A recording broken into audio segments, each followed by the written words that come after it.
State Labor Council called today's rally Workers Fight Back, because that is exactly what I'm here to do. I am here to fight back for you and with you. While I celebrate the passing of Proposal 3 out of the House today, this is a much needed ray of light in these dark times, and I stand in solidarity today with my fellow workers in Vermont and far beyond our borders. With the catastrophic attacks on labor and labor organizing at the federal level and around the globe, we need to shine that light as far as we can. It is no surprise to anyone standing here that the rich keep getting richer, while the working class falls further and further behind. Our wages and benefits are gutted while those in power amass an obscene amount of wealth. Between March 2020 and December 2024, while the rest of us struggled to survive during the pandemic, the collective net worth of our country's top 12 billionaires increased by $1.3 trillion, nearly 200%. And now their wealth tops $2 trillion. Just 12 people keep enough wealth that they could spend $265 billion to end world hunger and still have over $1 trillion. We have to call out our country for what it is becoming, an oligarchy.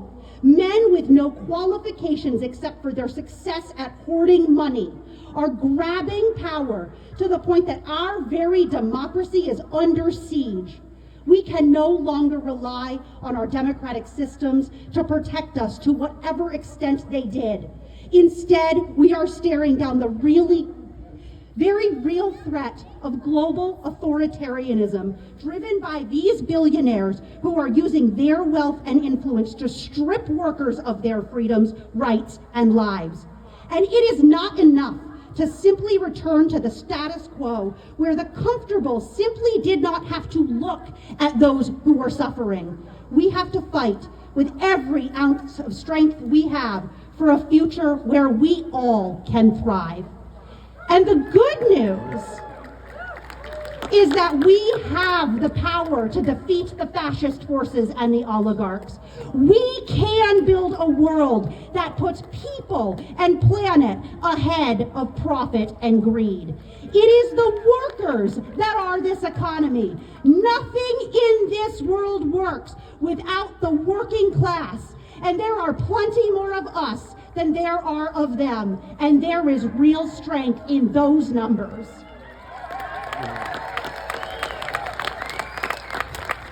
The authoritarians and the fascists are connected around the globe, and it is time for the working class to be connected globally too.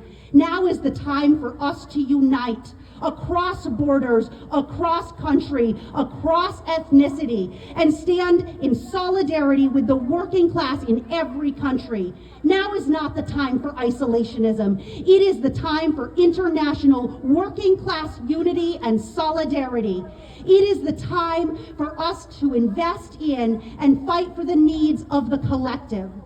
It is the time to say no to fighting amongst ourselves for the scraps left behind by the wealthiest oligarchs in this world.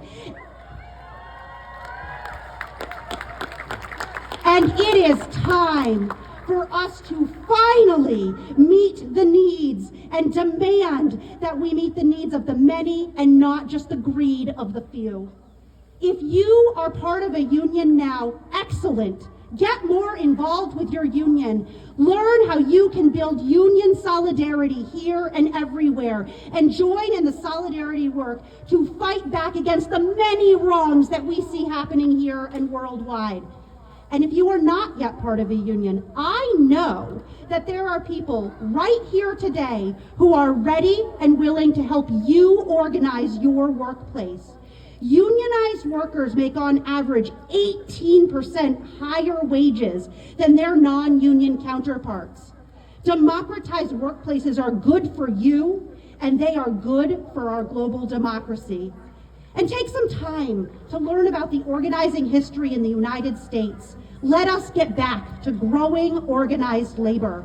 Learn about the power of organized labor in other places in the world, and let us connect with our union siblings in these places so we can support them in their struggle and they can support us in ours, because we are stronger together.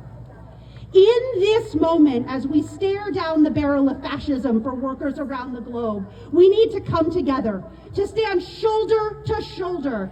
And when we do, we are unstoppable. We will defeat the rise in global authoritarianism. And my message to you today is that we absolutely must celebrate the movement towards codifying the right to organize in our Vermont Constitution. And we cannot stop there. This is a call to action. We need to organize, stand up, fight back. Join me in growing a movement for international working class solidarity. Together we will win, and when we do, we will have a future where workers' rights are central and all of us will thrive. Thank you.